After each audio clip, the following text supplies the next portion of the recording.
Thank you, Roy. Wah, gila, gini sih, banyak banyak banget ya yang dari terakhir kita kerjain tuh banyak banget perkembangannya yang lo tunjukin tadi sih.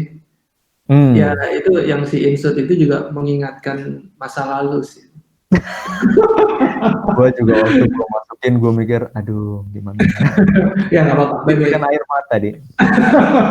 Nggak, itu masih di pending, bukan di cancel. Oke, Masih oke, di oke. pending. Teknologinya udah ada, Oh, tinggal nice, nice, nice. nunggu momentum aja. Oke, jadi saya akan buka kesempatan untuk rekan-rekan yang sudah bergabung, baik yang baru bergabung atau yang sudah dari awal ikut presentasi ini. Jika ada pertanyaan, mungkin bisa lewat chat atau bisa langsung mengaktifkan speakernya. Mungkin banyak ada yang mau bertanya. Langsung aja ya, nggak usah ini, nggak usah minta izin. Ya ntar lu nanya, ntar Edi juga yang jawab. Janganlah. Kan ini bintang guest speakernya lo. Wah, wah, wah, Ayo, wah. ada yang mau bertanya mungkin? Oh, itu dari Bapak Gede Primahadi Wijaya. Nah, ini salah satu pembicara kita juga di BitTalk sebelumnya nih. Jadi nanya, Hmm. gimana sih perkembangan wearable tech di Indonesia menurut lo? Lo pernah Hmm. ngikutin nggak? Lo kan lagi di OSI nih. Nah, itu Nah lo pernah itu ngikutin nggak yang di Indo tuh kira-kira apa gitu mungkin? menarik sih. Dari sisi riset dan perkembangan teknologi, gue sebenarnya jujur gue nggak terlalu mengikutin. Tapi apa yang sangat jelas dari perkembangan di Indonesia adalah boleh dibilang dari sisi market ya kayaknya berkembang banget di Indonesia. Well, kita populasi aja kita udah yang paling bisa dibilang nomor keempat terbanyak di dunia. So sangat make sense sih sebenarnya kalau kita jadi consumer terbesar, terutama di banyak hal, termasuk di konsep wearable ini. Mungkin dari sisi riset secara jujur mungkin nanti Edi bisa koreksi. Karena lu sendiri sekarang udah di Indo dan lu terus bermain di bidang ini, lu bisa punya vision yang lebih jelas dari gua. Gua rasa kayaknya dari sisi teknologinya sendiri kurang ya agak uh, pemain ataupun uh, teknolog di bidang wearable kayaknya di Indonesia kurang, tapi mungkin dari level level device ya. Tapi kalau level aplikasi kita bisa lihat gimana perkembangan di Indonesia juga cukup besar gitu. Kayak yang gue bilang tadi kan kita bicara bidang ini itu sebenarnya sangat luas. Dari sisi device mungkin mungkin karena melibatkan teknologi material, teknologi yang mungkin di Indonesia itu masih kurang, tapi kita nggak kalah kalau gue lihat dari sisi aplikasi, pengembangan aplikasi untuk wearable device, kayaknya kita cukup oke di. Gimana di menurut lo?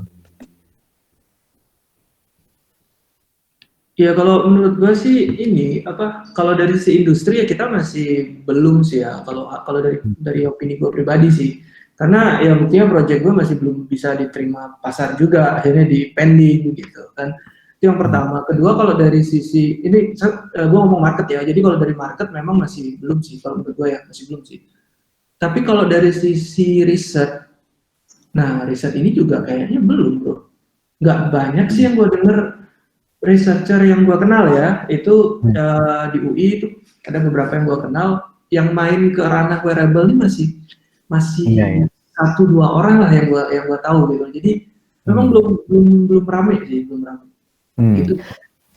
Eh, gue juga rasain sih itu. Ini pengalaman pribadi ya. Jadi gue sendiri kan sebenarnya kayak gue bilang. Jadi yang gue uh, riset gue tuh lebih ke arah fisik. Jadi komponen. Nah kalau komponen di bidang wearable juga banyak banget yang terlibat. Dan gue specifically buat uh, komponen nirkabel gitu. Contohnya antena, terus juga sensor dan lain sebagainya. Gue jujur nih deh, gue pengen banget dari dulu gue cerita malu, gue pengen banget bisa punya kolaborasi nih riset dengan teman-teman di Indonesia, dengan para peneliti ataupun para akademis di Indonesia. Gue berinisiatif nih ngontak teman-teman dosen yang gue lihat bidang risetnya kayaknya agak Mirip gitu approachable ya. nih, sama mirip dengan bidang gue. Wah, kurang nih antusiasnya di. Jadi gagal deh usaha gue juga. Jadi menjawab pertanyaan Pak Gede tadi, mungkin belum kali ya di Indo, belum, gue Belum. enggak, tapi mungkin belum kali, mungkin ada saatnya nanti. Momentumnya belum kita. Kalau kita sekarang kalau gue lihat ya dari sisi industri, biasanya kan kalau riset di sini tuh agak ngikut industri ya. Jadi industrinya apa, kita akan mulai ngejar ke situ. Jadi kalau di sini gue lihat masih lebih ke software itu sih, lebih ke AI dalam bentuk software ya. Karena juga material itu susah bro. Yes, makanya gue bilang tadi dari sisi Material itu aplikasi susah. kayaknya lebih memungkinkan Banyak. gitu di Indo. Mungkin gara-gara itu gue nggak balik Indo, Di. Itu mah alasan lo doang. Soalnya orangnya kayaknya orang-orang kayak lu gitu lebih kepake kayaknya di Indo. Well, nggak Juga sih. bercanda. Dan juga itu yang kemarin mesin jahit itu. Nah, kan pertama kali gua ngeliat lu riset, nih orang risetnya apa sih sebenarnya malah jadi tukang jahit. Nah, itu juga pertama kali gua ngeliat ada engine atau mesin, nah ini yang kanan kan ya, yang di kanan kan. Ya, itu Yep. ada mesin jahit untuk elektronik thread. Jadi ada benang elektronik, mesin jahitnya khusus gitu. Wah, ada juga ya kayak gini gitu. Jadi ada orang riset beginian ya gitu. Gue juga nggak kebayang sebelumnya gitu. Jadi Di menarik banget. sebenarnya di ini agak-agak disclaimer nih, Di. Mesin Disclaimer. jahitnya itu sebenarnya mesin jahit buat baju normal, Pak. Buat Oh buat ya? yes. Jadi dan di luar sana juga orang-orang pakai apa yang dipakai buat ngejahit kain atau tekstil biasa gitu. Cuma tentunya seperti yang gue alamin juga, settingnya kita harus agak mainin dikit gimana caranya dia supaya kompatibel gitu dengan Oh, benang-benang elektronik gitu. Jadi ya benar, itu mesin jahit yang gue beli dari Brother, itu mereknya, again bukan endorse, tapi dia sendiri itu pemain di industri tekstil gitu. Bukan specifically industri elektronik tekstil gitu. Oh berarti itu bukan khusus. Ya gue kira khusus itu. Maksudnya khusus mesin jahit buat enggak ya? Enggak. Jadi Oke. yang khusus benangnya dikembangkan sedemikian rupa sehingga dia bisa konduktif gitu mengantarkan listrik. Cuma kita pakai mesin jahit yang dipakai di industri tekstil pada umumnya buat Hmm. merealisasikan si sirkuit elektronik itu di baju. Oh, menarik. Oke. Ada lagi mungkin ya dari Pak Gede ini sudah ya. Nah ini ada dari Wahyu. Apakah ada perbedaan dari segi kenyamanan antara baju biasa dengan baju yang menjadi wearable textile? Karena wearable textile ada additional komponen di dalamnya. Nah ini, gue juga mau nanya ini Hmm. tadi. Ini kan Nah, kita ini kerjain insut kan waktu itu kan? benar. Ya oke. Tentunya ditanya ada perbedaan, pasti ada perbedaan. Seperti yang gue bilang tadi nih di challenge-nya ya, ada comfortable issue, breathable issue, stretchable and flexible. Dan gue juga bilang tadi, konsep yang pada umumnya terjadi dalam pengembangan baju cerdas adalah kita menggabungkan benda-benda elektronik yang enggak fleksibel, yang juga masih di papan PCB, cuma mungkin ukurannya lebih kecil dengan baju gitu. Jadi tentunya bisa kita bayangkan ada bagian-bagian baju ini jadi nggak sefleksibel baju pada umumnya, dan tentunya mungkin lu bisa ngerasain kayaknya ada sensor nih di pinggang gua ataupun di dada gua dan lain sebagainya. Nih kasih contoh nih ada punya sensor di diafragma, ada punya sensor juga di samping, di sayap, di fly-nya kita gitu. Tentunya dari segi kenyamanan ada perbedaan uh, antara keduanya. Cuma itu yang terus para research ataupun pemain di luar sana yang terus bekerja buat gimana caranya para perbedaan itu gitu. Gimana caranya nggak signifikan gitu buat seorang ketika memakai ini dia ngebuat dia enggan gitu buat ngemakai yang namanya baju cerdas. Gitu di. Mau gimana cara ngilanginnya? Ya permain dari sisi material again, dari sisi device yang semakin kecil, uh, uh, ya sampai akhirnya kita bisa ngerasa harapannya si baju tekstil ini ketika dipakai, si baju cerdas ini kita dipakai ya kayak kita pakai baju biasa gitu. Oke, jadi itu jawabannya gimana? Hmm. Wahyu, udah oke? Oh, nggak ada jawaban. Oke, ya. Apakah baju wearable textile ini harmful? Menarik sih. Ayo. Baju tekstil ini harmful. Harusnya enggak ya. Jangan pakai Oh, kata maksud harusnya dong, kesannya jadinya sebenarnya berbahaya. sebenarnya bahaya. Berbahaya. Dari satu sisi ya, kalau kita lihat konsep peralatan wearable, sebenarnya kita semua udah make loh perangkat-perangkat elektronik ini di sekitar tubuh kita gitu. Sekarang ini konsep baju cerdas ini sebenarnya hanya membuat itu lebih seamless lagi integrasi antara peralatan wearable dengan manusianya ya, ditanamin baju.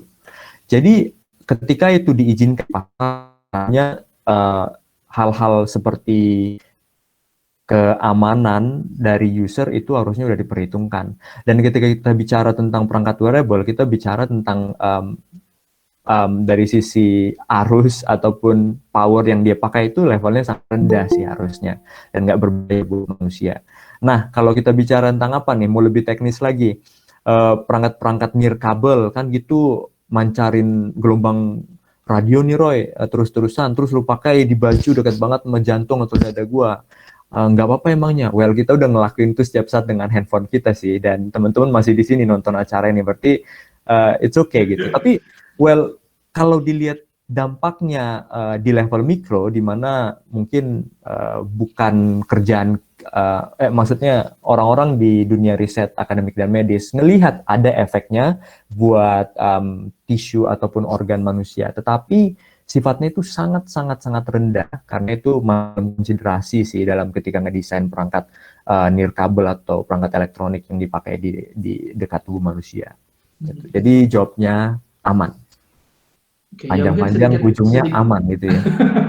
Apa-apa lah, udah kayak inilah. Kan lo mau nyalon ntar.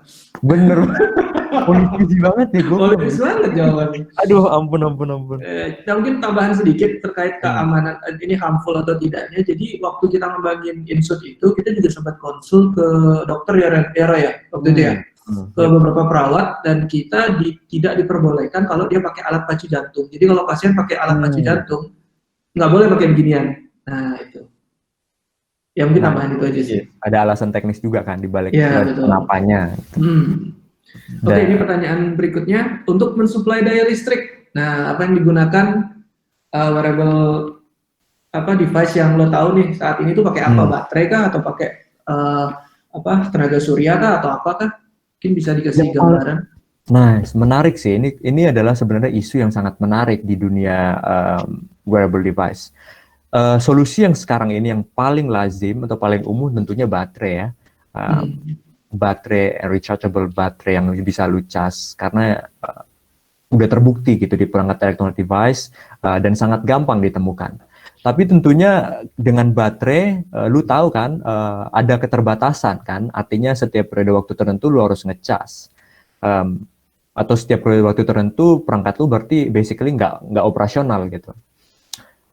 Makanya seperti yang gue singgung tadi, riset juga banyak diarahkan ke gimana caranya supaya perangkat wearable device ini atau perangkat wearable ini bisa sustainable themselves gitu, bisa produce energi buat mereka sendiri. Gimana caranya tuh Roy? Banyak, termasuk yang lu bilang tadi deh, solar cell yang digabungkan dengan perangkat wearable ada. Ataupun sekarang yang juga sedang lagi berkembang adalah memanfaatkan kinetik. Karena tubuh kita ini kan dinamis nih, Di. Kita nggak pernah diam kan kecuali tidur. Bahkan kalau tidur aja kita masih bernafas toh. Berarti tubuh kita masih terus bergerak. Nah, riset di luar sana ada nih yang sedang ngembangin gimana caranya energi kinetik, pergerakan tubuh manusia itu bisa dipakai sebagai sumber listrik. Nah, ingat nih fisika dulu kan, ada kan kita bisa ngubah energi gerak jadi energi listrik. Betul. Macam. Bahkan ada yang dari sisi kimia juga ada dari sisi keringat misalnya ngasilin listrik dan lain sebagainya. Macam-macam lah. Menarik sih kalau bisa kita lihat. Jadi solusinya macam-macam nih kalau bisa gue bilang. Oke, untuk Pak Danu Lanang udah cukup ya. Ada lagi, mungkin kita masih ada waktu sekitar 8 menitan lah ya. Jadi mungkin ada 1 atau 2 pertanyaan lagi mungkin. Kalau enggak ya gue yang nanya, Roy. Wah. ini kelanjutan ini sih sebenarnya. Gue penasaran sama si itu. Ingat nggak waktu kita ngejahit si insut 2 ini? Itu kan sering sekali terjadi permasalahan kabelnya tabrakan gitu loh, ingat nggak? Nah, iya. jadi ketika kabelnya itu tabrakan, jadi arusnya nggak nyampe dan akhirnya data nggak kekirim, ya kan? Nah, itu udah ada solusinya belum sih kalau untuk itu? Jadi misalnya apakah dibungkus dengan sesuatu atau apa gitu misalnya mungkin? Ah, penyebabnya kayaknya kalau yang kasus kita kemarin banyak banget mungkin kemungkinannya ya. Salah Iya satunya yang betul. bisa lu bilang tadi. Karena kalau kita bandingin ya, kalau gue bicara sirkuit elektronik di papan PCB, oke. Well, papan PCB itu sifatnya statis dan basically dia nggak fleksibel. Artinya sirkuit yang udah gue desain di situ nggak akan mungkin bisa tersentuh dengan sirkuit di sebelahnya gitu, karena posisinya nggak akan berubah. Tapi lu coba bayangkan sirkuit itu sekarang ada di platform yang bisa berubah-ubah bentuknya sesuai dengan pergerakan tubuh lo. Jadi lazim dan sangat-sangat mungkin adalah sirkuitnya itu nyentuh ke bagian yang nggak seharusnya, yang mungkin bisa mengganggu operasionalnya sistem ini secara keseluruhan. Gitu.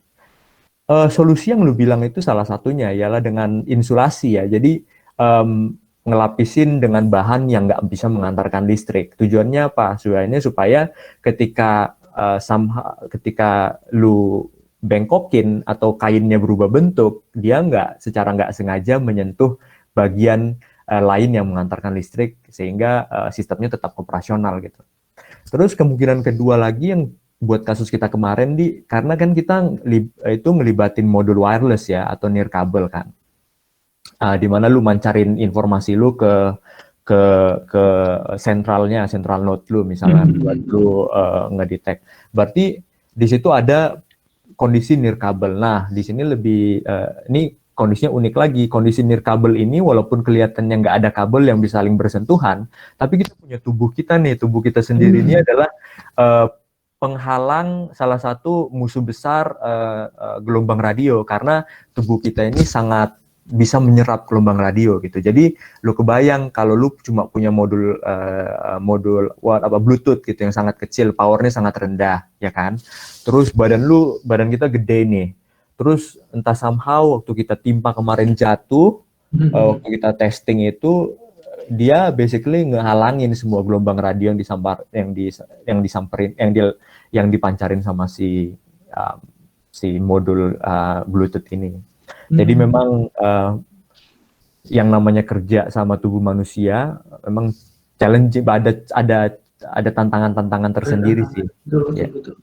Ya belum lagi nanti dari sisi kenyamanan ya kan, waktu itu ada beberapa perawat yang bilang nih kalau gua pakai ini ntar gatal-gatal nggak, terus meledak nggak, iya kan? Terus kelilin kabel nggak leher gua gitu. Kalau kelilin kabel nggak lah, nggak ada kabel. Benar. Ya itulah kehidupan nih. Oke, ada lagi mungkin dari teman-teman, mungkin satu pertanyaan terakhir ya, karena udah jam 12, mungkin ada yang mau ditanyakan lagi. Oh ya, mungkin bisa ditampilin bro untuk email lo, mungkin kalau misalnya ada teman-teman yang di sini terkait collab gitu mungkin. Wah, senang banget gue kalau ada ini gue kasih email gue ya, roysimorangkir@iiil.org. Sudah pakai IEEE.org loh. Waduh. Namanya juga usaha di. Oh, ya. Email gue nggak tahu udah kemana tuh IEEE. Udah nggak pernah gue pakai. Oke, ada lagi nggak dari teman-teman? Mumpung ada kesempatan, satu pertanyaan lagi lah. Oke, mungkin dari gue ada yang terakhir ya. Ini pertanyaan pamungkas. Jadi kalau menurut lo nih, kira-kira dalam 3 atau 5 tahun ke depan ya, yang namanya smart textile tuh itu sudah sampai mana sih? Ini menurut lo ya, menurut opini lo tuh tentang teknologi smart textile ini akan sampai di mana sih milestone-nya sudah akan dicapai 3-5 tahun lagi? Wah, gue 3-5, gue kayaknya lebih bicara ke 10 tahun lagi ya. Johan, ya udah boleh, nggak apa-apa, 10 tahun lagi deh, 10 tahun lagi, oke boleh. Gue sih kayaknya iming-imingnya itu adalah tentunya lebih general lagi ya pemakaiannya. Jadi kalau lu lihat tadi tuh, di mana aja sih orang pakai baju khusus hanya untuk momen dan event tertentu gitu. Lu pergi ke gym, lu pakai. Ataupun contohnya lu yoga, so sangat-sangat spesifik kan momen-momennya gitu. Tapi mungkin gue lebih berpikir gimana setiap baju yang lu pakai setiap saat itu semuanya ada kecerdasannya ataupun ada sistem yang tertanam di dalamnya atau ada komponen elektriknya yang bisa ngemungkinin lu buat menggantikan mobile phone lu ataupun ngerjain apapun yang selama ini lu kerjakan dengan mobile phone. Dan gue lebih futuristik lagi, mungkin konsep smart home atau smart city semuanya terkonek dengan apa yang lu pakai di baju lu gitu. Itulah, Di. Iya, berarti gue jualan insutnya 10 tahun lagi berarti. Nah, atau mungkin jualannya di nggak mau gue terusin. jangan sebut merek bro, jangan sebut merek. Oke, ini ada satu pertanyaan nih terakhir mungkin ya. Kenapa wearable textile masih berat untuk diimplementasi? Apakah gembar-gembor adanya penemuan unsur baru bisa membantu? Unsur di sini dari sisi material maksudnya ya Pak Dharma? Kayaknya sih nano itu ya, nanoteknologi. Pastinya. Yes. Kenapa masih berat untuk diimplementasi? Tadi gue sebutin faktor teknis banyak banget. Dari faktor non teknis juga udah gue singgung kan. Dari sisi awareness kita ataupun manusia mungkin tentang teknologi ini masih rendah. Dan juga konsep-konsep pemikiran seperti halnya, yang gue barusan jawab adalah apa artinya? Apa berarti gue harus mengganti semua pakaian yang ada dalam lemari gue gitu buat bisa buat si teknologi ini sendiri, karena gue nggak mungkin pakai baju yang sama terus-terusan dong. Dan ini tentu mempengaruhi dari sisi produsennya gitu. Berarti gue harus beli berapa baju dan jual berapa baju nih buat memenuhi kebutuhan satu konsumen. Mungkin di situ penemuan unsur-unsur baru tentu sangat membantu Pak. Seperti yang gue bilang tadi, pengembangan baju cerdas selalu terkait dengan permainan material. Even untuk baju-baju cerdas yang elektronik sekalipun, kita sangat terkait dengan sangat bergantung ke kemajuan di bidang material. Yang ngebuat kita bisa ngerealisasiin sekarang komponen elektrik ataupun sirkuit elektronik di baju itu karena orang-orang material ngembangin benang yang bisa mengantarkan listrik ataupun material-material yang anti air. Jadi pastinya sangat ngebantu perkembangan riset di bidang ini ataupun teknologi ini. Oke, menarik ya. Oke, akhirnya sudah jam 12. Nah, jadi karena si Abang mau jalan-jalan nih, mau main lompat tali sama kanguru, jadi kita tidak bisa menahan beliau lebih lama lagi. Jadi mungkin buat rekan-rekan sekalian yang ingin bertanya atau ingin berkolaborasi, tadi email sudah dikasih. Nah, ini ada emailnya, silakan dihubungi gitu. Nanti untuk yang tadi nggak ikut dari awal, itu kita ada recorded versionnya. Nanti kita akan upload recorded videonya. Kita akan share di Facebook Beat School. Silakan ditonton di sana. Untuk Bang Roy, thank you banget nih ilmunya, buset dah. Gua yang thank you deh. Gua thank you udah nge-share platform lu ke gua dan ke teman-teman lain di luar sana. Mudah-mudahan sukses terus deh ya dengan Siap, thank you. Ya, ilmunya thank you juga ya, Bro ya. Mudah-mudahan bermanfaat buat Amin. Oke, jadi sekian untuk hari ini. Sampai ketemu untuk di talk berikutnya. Terima kasih. Selamat berakhir pekan. Bye. Bye.